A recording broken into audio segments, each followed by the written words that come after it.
In a world obsessed with certainty, we're told to choose left or right, light or dark, truth or lie. But between every black and white, there's always a shade of gray. This is the liminal, a space not meant to be explained, only witnessed, where impossible coincidences unfold, where reality bends but never breaks, where people brush the edge of death and return with answers they can't explain. At the Liminal File, we explore the unexplained. Each episode, you'll hear 3 stories, some unsettling, some unbelievable, one of them true. Let your intuition lead the way.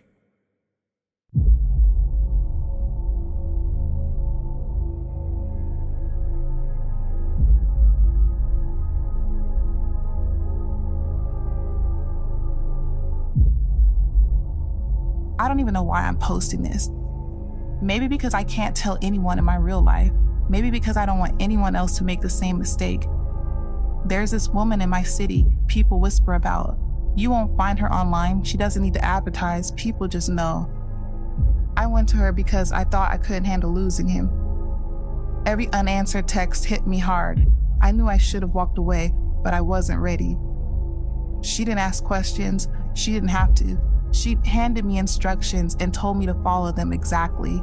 I'm not going to share what they were. If you're reading this and even thinking about it, stop. You don't know what you're inviting into your life. When it was done, I didn't feel relief. The air felt heavy. I started waking up in the middle of the night, not from noise, but from this weight, like something was standing over me. I couldn't shake the feeling, and no matter how much I slept, I felt drained. Then he came back. At first, I thought I'd fixed everything. He texted again, called me, acted like he cared. But it didn't feel real. Something about him was off. It got so weird before it got scary. I was so shook. I went back to her, begged her to end it. She did, but it cost me something. I can't even talk about it. He's gone now, for good. And the way he looks at me if we cross paths, I don't think I'll ever forget it. I should have just accepted the signs. The truth is, sometimes people leave because they're meant to. I know now that I didn't have to force love. I should have waited for the kind of person who wanted to stay.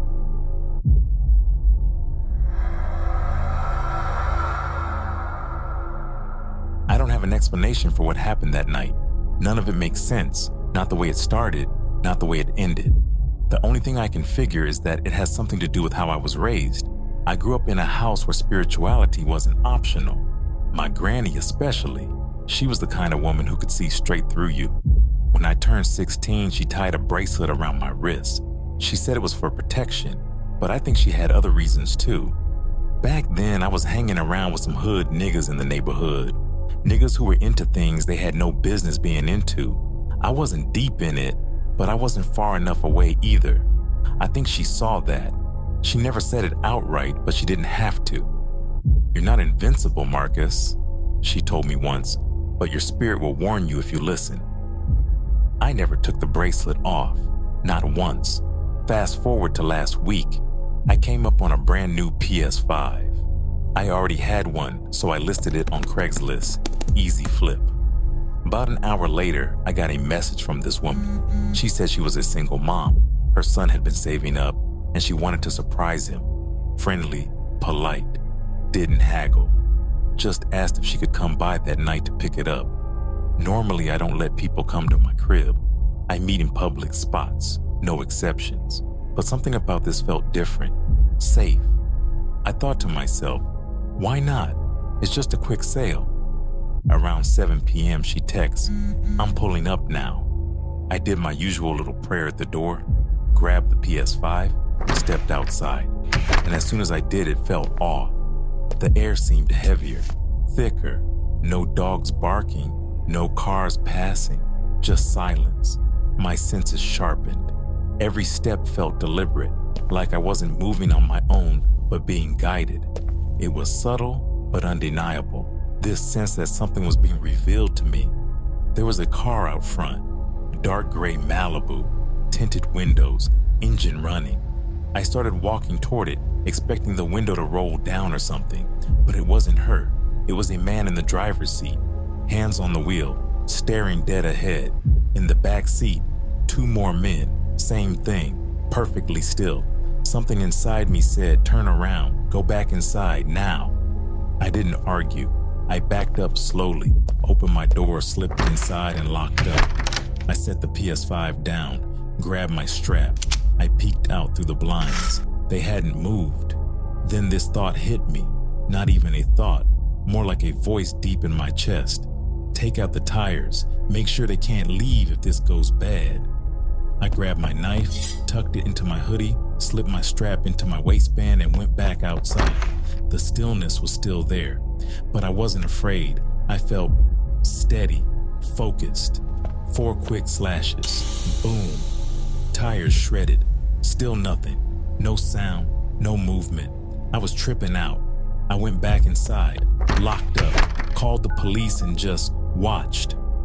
No lie, I never called the police before. It's just how I was raised, but I was spooked. Not for my safety, but I couldn't explain what I was even seeing. Minutes passed, nothing. Then my phone buzzed. Her, I'm here. Something in my stomach turned over. While I waited, more texts. Her, can you bring it out now?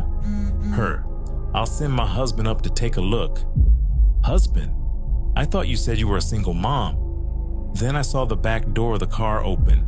A man got out, calm, but intentional. He walked straight up my driveway. Knock, knock. I gripped my strap tighter. My heart wasn't racing. I was calm, steady. Knock. I don't remember every word I said, but I told his ass to turn around and go back to his car, that if he touched my door again, there'd be consequences. He chuckled. You talk big for a nigga hiding behind a door, he said. I told him I wasn't hiding. I said if he even thinks about touching the door, I'd drop him where he stood. He didn't leave. He kept talking, testing me. I snapped back, told him to try me if he thought I was playing. Then I heard someone screaming outside. At first I thought it was the other 2 men yelling from the car, but then I saw the flashing lights. It was the cops. They were ordering the men out of the car, guns drawn. All 3 were armed. They weren't there for a PS5. When I showed the police the Craigslist messages, gone. No listing, no username, no conversation history, like none of it ever existed. All that was left was 4 shredded tires in the street, a knife on my counter, a brand new PS5 by the door, and my grandmother's bracelet still snug on my wrist.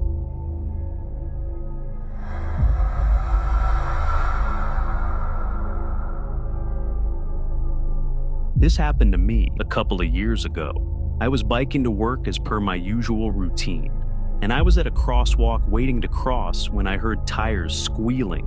I was on my phone, but I managed to look up in time to see a red pickup truck run a red light and slammed into a black BMW on the driver's side rear panel. The BMW spun violently and nearly flipped into the air. The tire was torn off and thrown into a parking lot, hitting a car. The red pickup knocked off his trajectory, sped towards the sidewalk, slamming into a post. Thankfully, the 3 people there managed to flee before the pickup hit them. The impact was so loud and violent, and there was debris everywhere, and yet aside from the car alarm from the damaged vehicle in the parking lot, everyone was quiet. I looked around at everyone's stunned faces before my EMT training kicked in. I took a class a few months prior, and while I didn't pursue that as a career, I did value the training I received. I immediately took out my phone and dialed 911 as I told people to check on the driver, but not to move them. I relayed everything I saw with as much clear information as I could to the female operator. When I heard a man shout out that there's a baby in the BMW, I felt my heart twisting up in fear and sadness, but managed to keep my composure, and I looked up to get the street names. When I looked back for the wreckage, it was gone. No car accident. Nothing. Just a regular, boring street. The 911 operator must have heard my confused expression. I think I muttered something like, What the fuck? And I explained to her that I must have been mistaken as there was no car accident. She asked if I was okay, and I told her that, yeah, I guess just confused. I apologized, and right before I was going to hang up, the accident happened. Just as I remembered it, every single detail. And probably even more since I saw it fully. The 911 operator must have heard the crash over the phone and asked me if there was a car accident just now. I said yes, and she sent police immediately.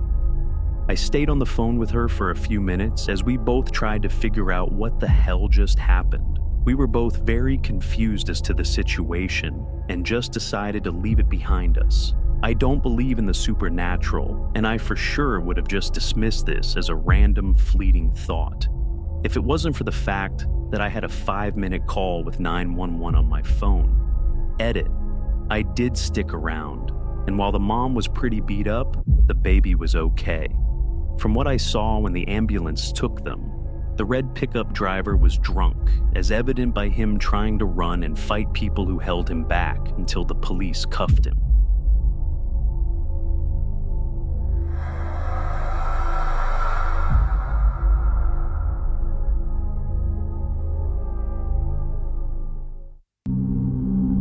So, which story do you believe is true? Story 1, Story 2, or Story 3? Story 3 is the true account, a first-hand experience shared by a Reddit user under the name naps_and_crimes. What began as an anonymous post in a sea of strange confessions has now become part of the Liminal File. So were you right? Or did your intuition deceive you? Let us know in the comments.